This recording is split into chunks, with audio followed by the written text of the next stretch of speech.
In order to turn a historical film into effective entertainment, some liberties have to be taken with the actual history.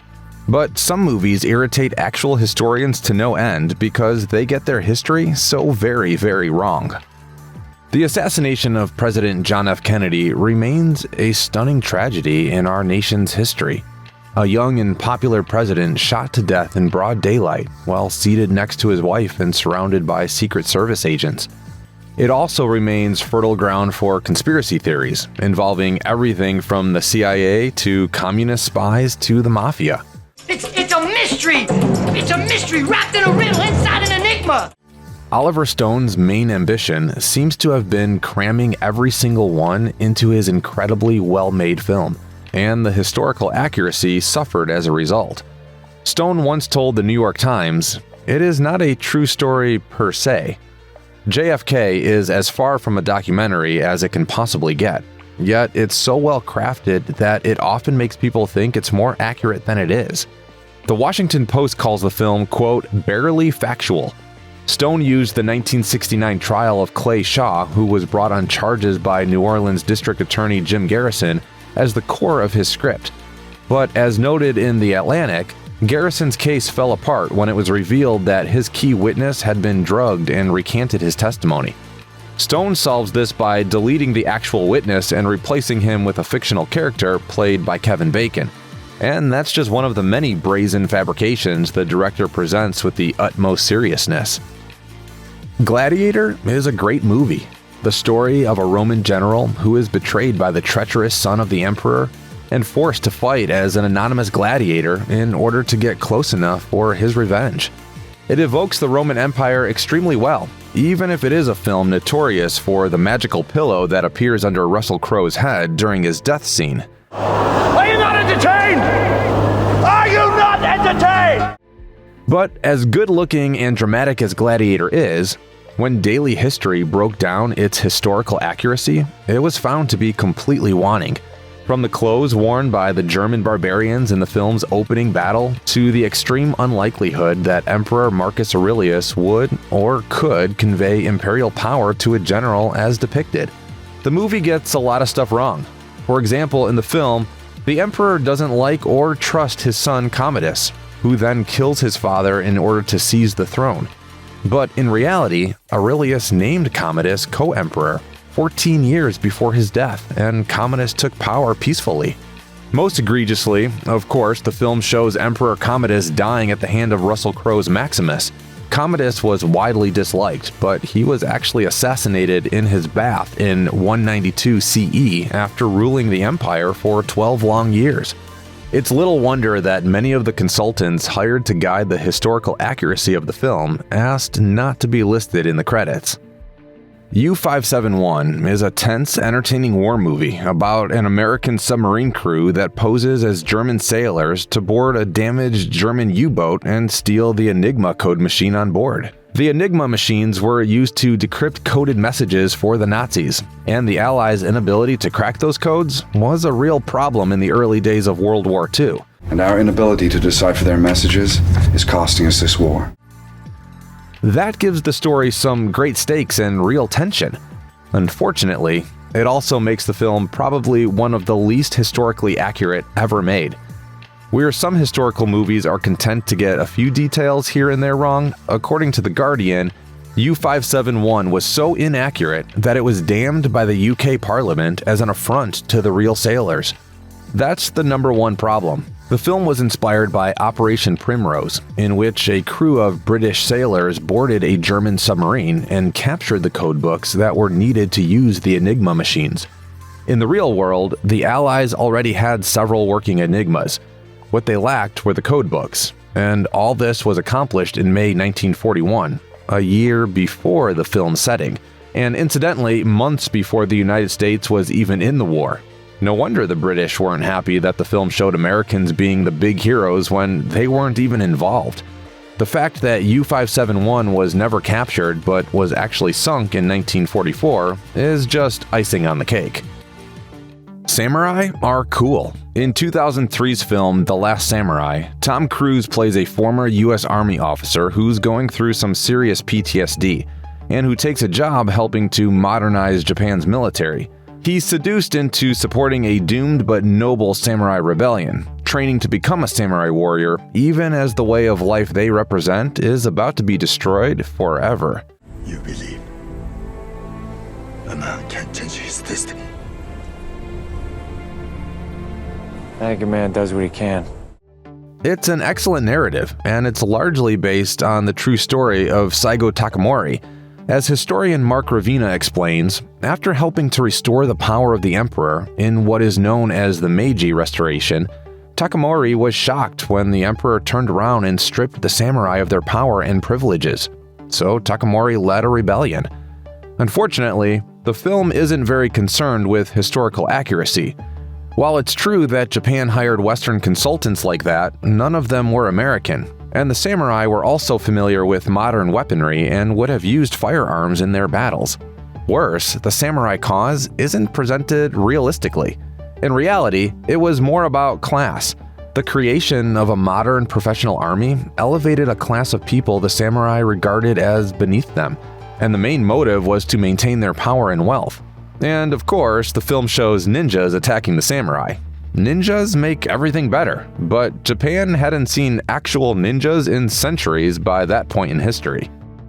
Argo is a great movie, based on the real-life rescue of American diplomatic workers hidden by their Canadian peers for months after the Iranian Revolution in 1979. It's easy to see why it won the Oscar for Best Film in 2013. The story of a fake sci-fi film production funded by the CIA as cover for a tense rescue operation is entertaining as heck. Look, I gotta tell you, we did suicide missions in the Army that had better odds than this. It's too bad that almost nothing shown in the film actually happened. It might as well be considered fiction. Sure, the whole fake film operation that allowed the Americans to assume the identities of a Canadian film crew in order to escape Tehran is 100% true. But as IndieWire reports, almost all of the details in the film are wrong.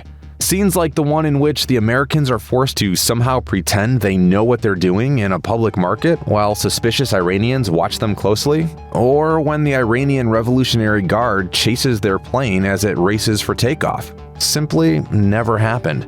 And as Slate notes, the character of Lester Siegel is entirely fictional, as the movie erases several real heroes who actually existed and risked their lives to perform the rescue, most of whom were actually Canadian. Roland Emmerich is a director known for two things: big, splashy, effects-driven movies, and wild historical, scientific, and general inaccuracy. That doesn't make his films any less fun to watch, but it does land them in videos like this one. And 10,000 BC may be Emmerich's greatest achievement in terms of historical inaccuracy. The film's list of lavish historical errors include the depiction of civilization using steel, where the earliest examples date to about 1800 BC. And then there are those enormous, thriving cities happening thousands of years before the invention of agriculture, or, the invention of cities. As Slate notes, most of the trappings of civilization the film shows, monuments, language, and farming, wouldn't show up for thousands of years. This is some ambitious historical inaccuracy, is what we're saying. Everyone loves 300 as a movie. Gerard Butler in a loincloth? This is Sparta! Hyper-stylized battle scenes? A king of Persia who's apparently 16 feet tall and not entirely human? The Immortals? Yes, please. But for a film explicitly based on real people and a real and extremely important historical event, its entire attitude toward historical accuracy is pretty laid back. We hope it's not necessary to explain that the legendary Spartan warriors probably didn't go into battle wearing what are essentially loincloths and body oil. As History vs. Hollywood explains, they most likely wore armor like every other sensible fighting force of the time. The Guardian notes that just about every aspect of the invading Persian army is wrong too. In the film, the Persian Emperor Xerxes summons warriors from all corners of his empire to throw at the Spartans. But in reality, the warriors that are shown come from much later in history, and most were never under the control of the Persian Empire, even at its largest extent, which was pretty large. But the film's worst sin is positioning the Spartans as defenders of democracy and freedom. In reality, they were a society built on the exploitation of slave labor. But you wouldn't know that from the film. Enemy at the Gates is a 2001 film starring Jude Law and Ed Harris as rival snipers, the former defending Stalingrad for the Soviet Union, the latter part of the invading Nazi forces, who engage in an epic showdown that turns the tide of the battle. It's a tense and gritty story set against one of the most famous battles in modern history, one that's estimated to have lost as many as 2 million soldiers over the course of the siege.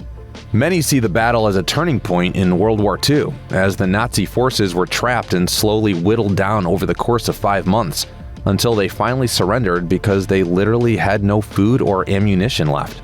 According to historian Anthony Beaver, Paramount Pictures bought the script with the understanding that it was based on a true story, which was awkward because he had just discovered evidence that the whole story was essentially an invention of Russian propaganda. Although Law's character was based on a real Soviet sniper, there was never a rival Nazi sniper, much less a complex game of sniper chess between the two as depicted in the film. But the director, Jean-Jacques Annaud, continues to describe the film as based on a true story. There's little doubt that Winston Churchill was one of the most fascinating figures of the 20th century, or that Gary Oldman's performance as the former British Prime Minister in 2018's Darkest Hour is excellent. Churchill was an incredibly capable leader and remains a massively important historical figure, but as good as it is, the film gets much of the story wrong. Are you crying? I am. Yes, yeah. First and foremost, Churchill is portrayed as a drunk, broken old man when World War II erupts. But as Anthony Beaver explains in The Guardian, although he'd been pushed out of the main corridors of power, Churchill still had a lot of influence and support in the government and the Conservative Party at the time. Worse, the pivotal scene where Churchill rides the London Underground and is convinced by a group of ordinary Londoners to resist Hitler to the last breath is completely made up. As Beaver says dryly, the London Underground was a place the snobbish Churchill, quote, had never set foot in his life. The film also avoids many of Churchill's flaws, like his flagrant racism and classism, while giving credit for his brilliant leadership to a chance encounter with a bunch of anonymous citizens on a train. Churchill was many things, but this film only chose to show him as one specific thing, which just wasn't the case. This 1995 film starring Mel Gibson depicts the very real William Wallace and his very real First War of Scottish independence during the 13th century. That they may take our lives, but they'll never take our freedom! It's a stirring, exciting story, and Gibson's performance remains iconic in modern cinema. But it gets a failing grade when it comes to historical accuracy, literally. Historian Alex von Tunzelman gave it a fail in her review for The Guardian. Von Tunzelman's laundry list of historical errors is striking in how easily some could have been avoided. The opening voiceover declares that King Alexander III of Scotland died in 1280, when he actually died in 1286. William Wallace is depicted as growing up poor, whereas the real Wallace was wealthy. And the Battle of Stirling Bridge is set in a grassy field where there is an incredible lack of bridges. It's almost like they're not even trying. In order to engineer a love interest for Wallace, the film also plays fast and loose with time and space. As War History Online notes, Princess Isabella, who in the movie becomes pregnant with Wallace's child after they fall in love, was in reality just 9 years old when Wallace died. Perhaps the most blatant indication that the filmmakers just didn't care is the way the Scottish warriors are costumed. On the one hand, they painted their faces as if they're the ancient Celt or Pict tribes that lived in Britain during Roman times, 1,000 years before the setting of the movie. On the other hand, they're wearing kilts, which wouldn't be invented for centuries to come. Oh well, at least we have Our freedom!